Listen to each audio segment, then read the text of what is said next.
Qui aurait cru que ces deux gros blocs de craie contiendraient un trésor vieux de 100 millions d'années?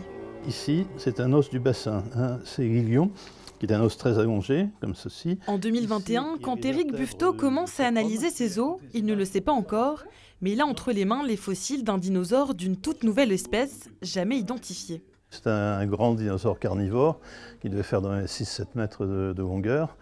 Et ce qui est particulier, c'est qu'il appartient à une famille qu'on connaît surtout en Amérique du Sud, en Afrique, à Madagascar, en Inde, mais qui a été présente en Europe aussi. Ce dinosaure, il n'aurait jamais été trouvé s'il n'y avait pas eu un amateur, en la personne de Nicolas Cottard, pour le découvrir.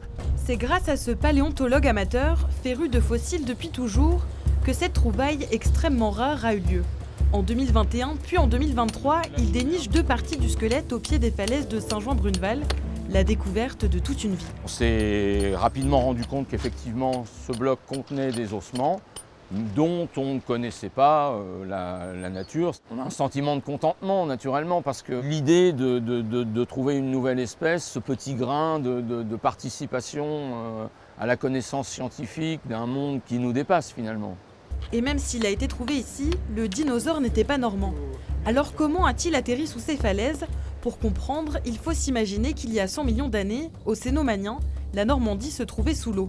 Il a fallu que ce dinosaure d'abord meure sur place, qu'il soit entraîné sans doute par un fleuve, donc il a dérivé, et ensuite il est tombé au fond de la mer de la Craie. Il s'est fossilisé, mais c'est tout à fait exceptionnel.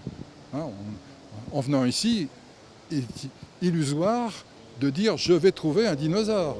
Il faut le voir pour le croire, chose qui sera possible en novembre 2025 au Muséum du Havre.